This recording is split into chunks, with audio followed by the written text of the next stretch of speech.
सज्जाद का बेटा शहजादा बाकर जब आया मदीने सोता ही नहीं था, बस रोता था, एक शब फिजा ने आके कहा शहजादे क्यों सोते नहीं हो मेरे आकाज़ादे। मौला बाकर ने रो के कहा अम्मा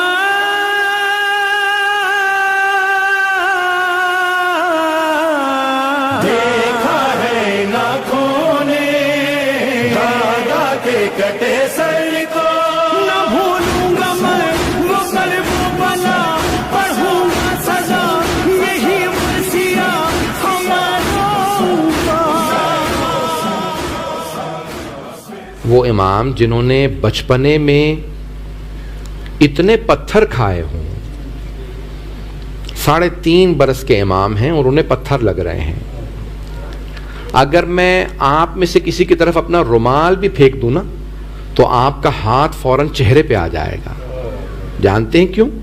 जानते हैं आप रुमाल है, फिर भी आपका हाथ चेहरे पे आ जाएगा, कहीं रुमाल मुझे लग ना जाए, ये रुमाल कहीं लग ना जाए। और अगर किसी के हाथ पर से गर्दन बंधे हों और उसकी तरफ पत्थर आ रहे हों, कितना मुश्किल काम होगा। एक जुमला कहूंगा, मुझे माफ कर दीजिएगा अगर बर्दाश्त न कर सकें। रिवायात में है कि बीबियों के हाथ पर से गर्दन बंधे हुए थे, बीबियों ने बच्चों को नहीं पकड़ा हुआ था, बच्चों ने माओं के गलों में बाहें डाली थी। जब बच्चों को पत्थर लगते थे ना तो बच्चे गिर जाते थे, और बाज़ औक़ात जब बच्चों के हाथ थक जाते थे तो बच्चे पुश्त नाका से गिरते थे, ऊंटनी की कैमल की पुश्त से गिरते थे। जब बच्चा गिरता था माँ तड़पती थी मेरा बच्चा गिर गया। कितने बच्चे उस रास्ते में शहीद हुए हैं। अब सोचिए इमाम बाक़िर अलैहिस्सलाम ने कितना सख्त दौर देखा है, और फिर जब वो सारा दौर गुजरता गया, बचपन में पत्थर खाए। इमाम बाक़िर से 2 रिवायात में पेश करना चाहता हूँ, ज़रा मेरे साथ कुछ देर के लिए करबला चलिएगा।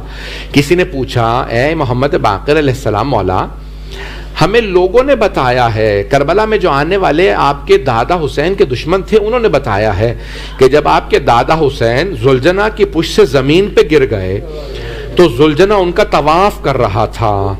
मौला जब वो तवाफ कर रहा था तो लोग कहते हैं वो आवाज़ें बुलंद कर रहा था, He was making noise। मौला वो कुछ कह रहा था? इमाम बाक़िर रोने लगे, कहा हाँ वो जुलजना कुछ कह रहा था। कहा मौला आप बता सकते हैं वो क्या कह रहा था? कहा वो बार बार कहता था अज़्ज़लीमतु ज़लीमा, वाय हो इस उम्मत पे, इन्होंने अपने ही नबी के नवासे को मार दिया, इन्होंने अपने नबी के नवासे को मार दिया। इमाम और रोए, कहा कि मौला और क्या कह रहा था? तो एक मर्तबा इमाम ने रो के कहा, उनकी सवारी वो घोड़ा बार बार मेरे दादा हुसैन से कहता था, ए हुसैन बस एक मर्तबा हिम्मत करके मेरी पुश्त पे वापस आ जाए, मैं आपको इतनी दूर ले जाऊंगा फिर कोई तीर नहीं लगेगा, मैं आपको बहुत दूर ले जाऊंगा फिर कोई तीर नहीं लगेगा। कहा मौला आपके दादा हुसैन ने फिर उसे क्या कहा? तो एक मर्तबा इमाम बाक़िर ने रो के कहा, मेरे दादा हुसैन ने कहा जुलजना खेमों में वापस चला जा, मेरी बहनों को बता दे मेरी शहादत हो गई है, मेरी बहनों को बता दे। एक मर्तबा जुलजना वापस आया, जब खैमों के बाहर आता था ना तो जुलजना की आवाज से बीबियां पहचानती थी, हाँ हमारे मौला हमारे भाई हुसैन आ गए, हमारे बाबा हुसैन आ गए। सारी बीबियां खैमे से बाहर आईं। जब बाहर आई ना तो देखा जुलजना उसकी पुश्त खाली है, कोई सवार नहीं है।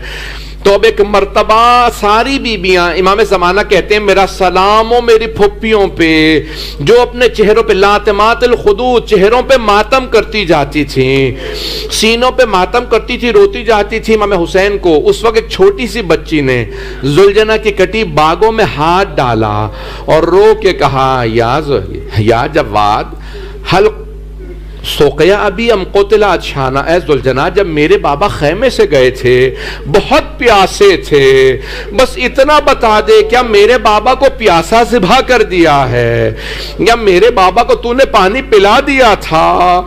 इमाम बाक़िर फरमाते एक मर्तबा जुलजना की आंखों से आंसू जारी हुए तो छोटी सी बीबी ने एक मर्तबा रो के कहा, जनाब सकीना ने, 5वें इमाम फरमाते मेरी फुप्पी ने कहा जुलजना, तेरी आंखों से बहते आंसू बता रहे हैं, तेरे पुष्प पे जो जीन लटकी हुई है बता रही है, मेरे बाबा उतरे नहीं है गिरे हैं, मेरे बाबा गिरे हैं तेरे पुष्प से। ये इमाम बाकिर की इब्तिदा थी। मैं बड़ा तफसील से पढ़ना चाहता था लेकिन वक्त नहीं है। अरे ये इमाम बाकिर आंखों से देख रहे हैं। 11 मुहर्रम का दिन निकला, जब सबको बांध के ले जाने लगे तो एक बच्चे ने देखा मेरे दादा के लाशे पे घोड़े दौड़ाए गए हैं। कोई पोता ऐसा बर्दाश्त नहीं कर सकता। अजरकुम अल्लाह। बस भाई इमाम बाकर अलैहिस्सलाम ये सब देख रहे हैं। जब कूफा गए, शाम गए, देखा मेरी फुप्पियों को पत्थर मारे जा रहे हैं, रिहाई मिल गई। आपको मैं एक सवाल करूं आपसे, जब रिहाई मिलती है ना किसी को जिंदान से, कोई प्रिजनर आजाद हो जाए वो खुश होता है, लेकिन जब बीबियों को आजादी मिली, बच्चों को आजादी मिली तो सब रोने लगे हैं, सब रो रहे थे, अरे आजादी मिल गई। मुझे नहीं मालूम क्यों रो रहे हैं, शायद किसी को कोई बीबी याद आ रही हो, छोटी सी बच्ची की कब्र जिंदान में बना दी गई। अब सब रो रहे हैं, एक मर्तबा आजादी मिली और सब के सब वापस आने लगे। अब मैं आखिरी 2-4 जुमले पेश करूंगा। बस एक मर्तबा जब वापस आने लगे ना, तो एक मर्तबा कुछ देर के लिए इमाम सज्जाद ने कहा कि जो हमें रास्ते में ले जा रहा था, कहा उससे एक मर्तबा मेरे बाबा ने कहा जरा कुछ देर के लिए हमें करबला ले चल, क्योंकि हम लाशें छोड़ के आए थे, हमने कब्रें नहीं देखी। बस भाई आखिरी जुमला सुन लीजिए। इमाम बाकर अलैहिस्सलाम जब अपनी फुप्पियों के साथ, अपने बाबा के साथ वापस मैदान करबला में आए तो जनाब ज़ैनब कुबरा ने बस एक सवाल किया है, सैयद सज्जाद मुझे मेरे भाई हुसैन की कब्र का निशान बता दो। जनाब सैयद सज्जाद ने इशारा किया कि फुप्पी अम्मा यहां मेरे बाबा की कब्र है। सारी बीबियां रोने लगी, कब्र पे गिर गई। जब बहुत ज्यादा रोने लगी तो इमाम सज्जाद ने कहा फुप्पी अम्मा बस कीजिए। फुप्पी का बाजू पकड़ा, कहा फुप्पी अम्मा बस कीजिए। बस एक सवाल किया जनाब ज़ैनब ने, सज्जाद ये मेरे भाई के साथ वाली कब्र किसकी है? कहा फुप्पी अम्मा ये मेरे भाई अली अकबर की कब्र है। 5वें इमाम फरमाते हैं सारी बीबियां दोबारा कब्र पे गिर के रोने लगी, एक एक कब्र पे जा रही हैं। मैं इसी पे तमाम करना चाहता था लेकिन एक जुमला सुन लीजिएगा। जनाब ज़ैनब ने सवाल किया बेटा सज्जाद आपने सारी कब्रें बता दी लेकिन मेरे भैया अब्बास की कब्र का निशान नहीं बताया। इमाम सज्जाद ने कहा फुप्पी अम्मा मेरे साथ चलिए, मेरे चचा की कब्र फुरात के किनारे है। जब बीबियां जाने लगी ना तो एक मर्तबा जनाब ज़ैनब ने बीबियों का रास्ता रोका, कहा बीबियों मेरे भैया अब्बास को सब कुछ बता देना हमें शराबी के दरबार में ले गए थे, बता देना हमें ताजियाने मारे गए थे, लेकिन मत बताना अब्बास को, मत बताना सकीना शाम में रह गई। अजरकुम अल्लाह। मैंने इसी पे तमाम कर दिया। 2 जुमले सुन लीजिए। जब हिशाम इब्न अब्दुल मलिक मलऊन ने इमाम बाकर अलैहिस्सलाम को जहर दिलवा दिया, हर बाप की हसरत होती है जब मेरा दम निकले मेरा बेटा मेरे पास हो। इमाम बाकर अलैहिस्सलाम का सर इमाम सादिक के जानू पे रखा था। एक मर्तबा वसीयत की, कहा बेटा मेरी मजलिस कराते रहना, मेरी मजलिस कराते रहना। बाबा और कोई वसीयत? हाँ मुझे मेरे बाबा के पहलू में जन्नतुल बकी में दफनाना, पहलू में दफनाना, मुझे मेरे बाबा के साथ दफनाना। बाबा और कोई वसीयत? हाँ। इमाम अलैहिस्सलाम ने वसीयत की, कहा हाँ कभी भी कोई हाजी आए तो उसे पानी जरूर पिलाना, किसी को प्यासा ना जाने देना। मैं कहूंगा शायद इमाम बाकिर को बचपना याद आ गया हो, हम भी किसी के मेहमान थे, हमें किसी ने पानी नहीं पिलाया। अजरकुम अल्लाह। बस एक मर्तबा इमाम को जहर दे दिया गया। 6ठे इमाम अलैहिस्सलाम ने बड़ी अजमत के साथ अपने बाबा का जनाजा पढ़ाया, शान और शौकत के साथ अपने बाबा को अपने दादा के साथ दफनाया। लेकिन मैं कहूंगा ए इमाम बाकिर आपको आपके बेटे ने बड़ी ताजीम से गुस्लो कफन दिया, जरा एक मर्तबा 11 मुहर्रम आशूरे के बाद जरा करबला के मैदान में आके देखे, एक बेटा बाप के लाशे के किनारे खड़ा है और रो रो के कहता परवरदिगारा मुझ में ताकत है लेकिन ये इजाजत नहीं देते। अला लानतुल्लाहि अलल कौमिज़ ज़ालिमीन व सयअलमुल लज़ीना ज़लमू अय्य मुनक़लिबिन यनक़लिबून। परवरदिगारा आज की रात के सदक़े में, शब जुमा के सदक़े में हमें जन्नतुल बकी दोबारा तामीर होता देखना नसीब फरमा।